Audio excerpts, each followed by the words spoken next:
Bolsonaro transforma a ONU em palanque. Pode botar na tela, por favor, Daniel, Joelton. Aí, ó. O que ele falou, tá? Boa aqui, a matéria sintetizou as principais falas do Bolsonaro. Ele usou aí o seu quarto discurso na Assembleia Geral da ONU, que ocorre sempre em setembro, lá em Nova York, para defender as ações do seu governo no combate à pandemia e no enfrentamento à corrupção. Tá? Então, o presidente brasileiro que abriu o dia do discurso, o Biden não esteve presente, disse que a sua gestão, abre aspas, não poupou esforços para salvar vidas e preservar empregos, fecha aspas, durante a crise da saúde. Além disso, abre aspas, extirpou a corrupção sistêmica que existia em nosso país, fecha aspas. Sem citar nomes, Bolsonaro fez menções ao PT e a Lula, seu adversário nas eleições. Eu já estou com a minha garganta aqui o dia inteiro falando em reunião e sai de reunião e entrevista. Somente entre o período de 2003 e 2015, onde a esquerda presidiu o Brasil, o endividamento da Petrobras por má gestão, loteamento político e desvios chegou à casa dos 170 bilhões de dólares. É verdade. Não há como brigar com os fatos. Tá? Quando o Lula fala de Petrobras, eu tenho certeza que o acionista, aquele minoritário, chega a arrepiar a espinha. Né? Por quê? Porque foi a gestão do PT que dilapidou a Petrobras, usou a companhia, a estatal, que é a maior companhia do país, né, para os seus projetos políticos, né, os seus projetos de poder, inflou, aparelhou politicamente a empresa, né, desviou bilhões da Petrobras e ainda promoveu com a sua... não só com a sua gestão temerária, mas com a sua corrupção e a incompetência, o maior prejuízo da Petrobras na história. Tá? Então isso está ali nos livros da história, não adianta mexer, viu? Se o PT ganhar, vai lá no MEC e vai tentar reescrever a história, né, com novos livros didáticos. Mas não dá, porque hoje a gente está aqui para martelar a verdade. Os relatórios, os balanços financeiros da Petrobras estão todos disponíveis, os fatos relevantes também, então não dá para brigar com os fatos. Muito bem, vamos lá. E aí ele prossegue, né? O responsável por isso foi condenado em 3 instâncias, por unanimidade também, é verdade. Delatores devolveram $1 bilhão e pagamos para a Bolsa Americana outro bilhão por perda de seus acionistas. Um pouco mais desse bilhão aí que foi devolvido, na verdade, muito mais está para ser devolvido. A conta total aí supera os 14 bilhões de dólares, perdão, 14 bilhões de reais. Bom, Bolsonaro ainda afirmou que esse seria o Brasil do passado, claro, aí ele está puxando a sardinha para o lado dele. Entre as realizações de seu governo, ele mencionou, segundo ele mesmo, o aprimoramento de serviços públicos com redução de custos e investimento em ciência e tecnologia. Bom, destacando uma abrangente pauta de privatizações e concessões com ênfase na infraestrutura, quase lá, quase isso, tá? Houve sim várias concessões importantes, muito menos privatizações do que se programou, do que se prometeu, né? E boa parte dessas concessões, elas foram feitas a alguns agentes econômicos que já têm presença nesses setores, especialmente setor portuário, ferroviário, algumas novas concessões do setor aeroviário. Tá? Adotamos novos marcos regulatórios, levamos água para o Nordeste, concluímos o projeto de transposição do Rio São Francisco. Quer dizer, o projeto de transposição do Rio São Francisco, ele abrange diversos outros ramais que ainda não foram concluídos, mas sim, ele avançou e concluiu o ramal, né, cujo começo da obra foi feito pelo PT. Tá? Deixa eu tirar aqui o som do meu notebook. Muito bem. O presidente brasileiro também chamou a atenção para números que indicam a retomada da economia do país e a redução dos preços da gasolina e da energia elétrica. O PIB brasileiro aumentou 1,2% no segundo trimestre. A projeção de crescimento para 2022 chega a 3%. Acrescentando que, em matéria de meio ambiente e desenvolvimento sustentável, o Brasil é parte da solução e referência para o mundo. O tema ambiental ocupou boa parte de seu discurso. Naturalmente, ele tenta reagir às críticas que são críticas naturais, né,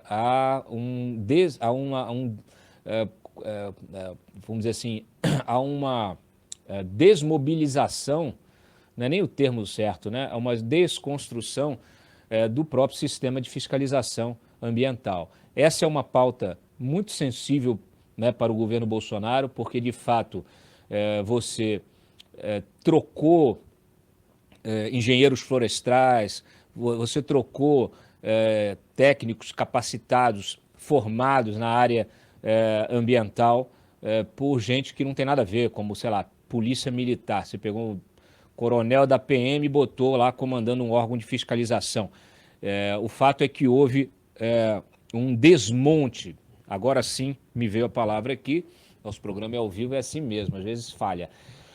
Houve um desmonte, né, de todo o aparato de repressão a crimes ambientais e também punição até àqueles que se insurgiram contra esse desmonte. Nós sabemos disso, o delegado Alexandre Saraiva está aí como testemunha, né, e vítima dessa história toda. Então essa é uma área sensível, essa área não há não há nada a mostrar. A área econômica sim está havendo uma recuperação. Naturalmente, essa recuperação ela não é resultado, né, de uma gestão política, ela não é consequência apenas de uma gestão política, ela é muito decorrente da capacidade empreendedora do brasileiro, da sociedade, tá? Nós realmente temos um diferencial. Eu acho que esse ar-condicionado aqui. Nosso povo tem muita gente que gosta de trabalho, tá? Tem muito preguiçoso, mas tem muita gente que gosta de trabalho. Tem muita gente criativa, inovadora. E o pessoal não quer saber. Quer botar para frente mesmo o país, quer trabalhar, quer fazer as coisas funcionarem. Então, nós temos ainda alguns problemas sérios aí, algumas lacunas graves na indústria, né? Um processo de desindustrialização histórico que a gente realmente não conseguiu compensar, né, com novos parques tecnológicos, com nada disso. A área, o que move, o que tem movido realmente o avanço do país é a área de serviços, o comércio e serviços que o pessoal não tem jeito, a gente tem que consumir, né? Sempre depois de um período de restrição, como acontece numa guerra ou como aconteceu na pandemia, depois você tem um período de expansão, porque as pessoas querem consumir, tem uma urgência de compensar o período de restrição. Muito bem. Seguimos lá, bota lá, por favor. Não terminei, não.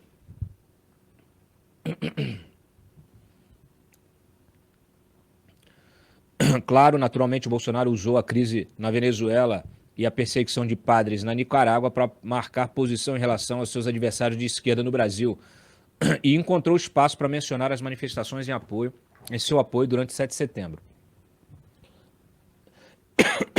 O Brasil completou 200 anos de história como nação independente. Milhões de brasileiros foram às ruas, convocados pelo seu presidente, trajando as cores da nossa bandeira. Foi a maior demonstração cívica da história do nosso país, um povo que acredita em Deus, pátria, família e liberdade. Nem todo o povo acredita em Deus, pátria, família e liberdade. Esse é o grande barato do Brasil, né, que é múltiplo. Nossa sociedade ela é múltipla. E você não tem como impor a sua visão de mundo a toda uma sociedade formada, primeiro que num país de dimensões continentais, com culturas absolutamente distantes, diferentes, né? Do sul ao norte, ao nordeste, passando pelo centro-oeste, para o sudeste, né? A sociedade urbana é uma, a sociedade rural é outra, os valores, né? As crenças de cada vamos dizer assim, segmento dessa sociedade, elas são diferentes.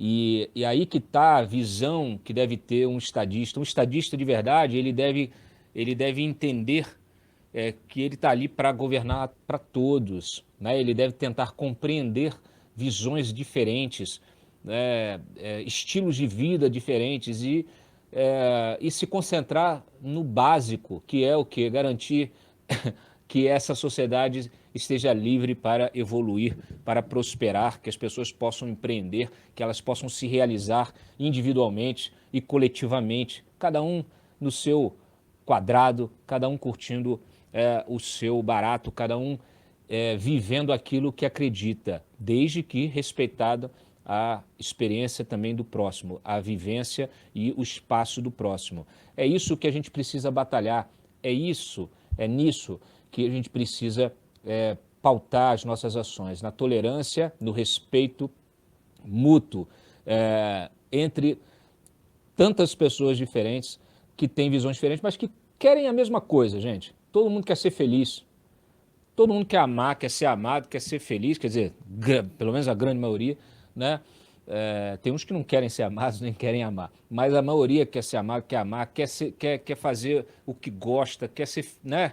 Quer ser feliz no trabalho também, quer ganhar dinheiro suficiente para ter ali uma vida boa, com conforto, né? Quer ter lazer, quer criar seus filhos, quer ter, sabe, os seus pets, quer viver, quer viver. A gente hoje é muito curioso, porque você sempre tem alguém querendo te impor uma visão de mundo.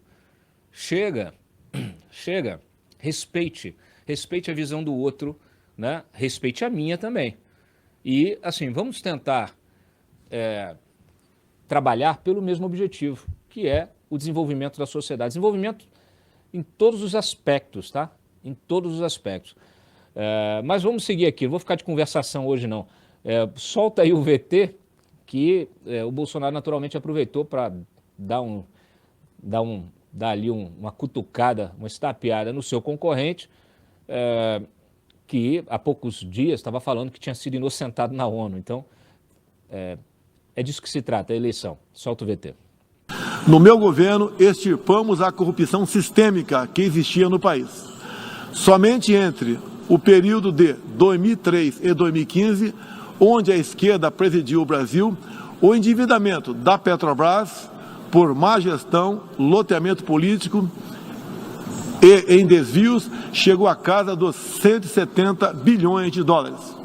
O responsável por isso foi condenado em 3 instâncias, por unanimidade. Delatores devolveram $1 bilhão e pagamos para a Bolsa Americana outro bilhão por perdas de seus acionistas. Esse é o Brasil do passado.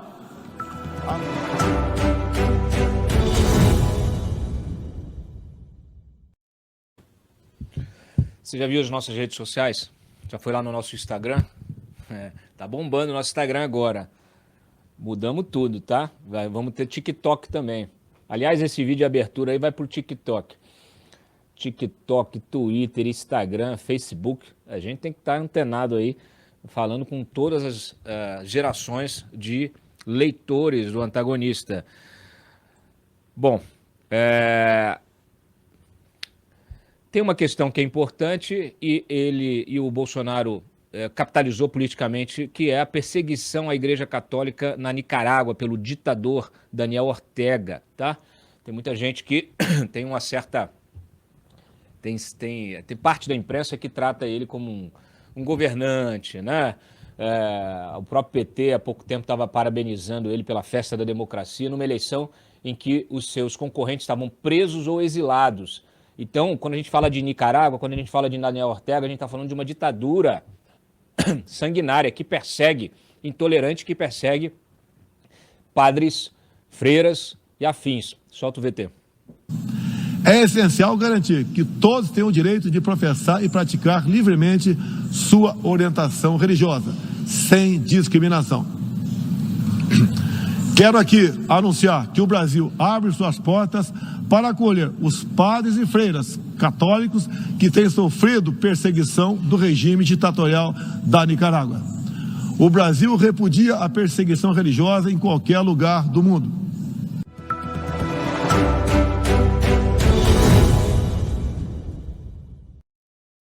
Muito bem.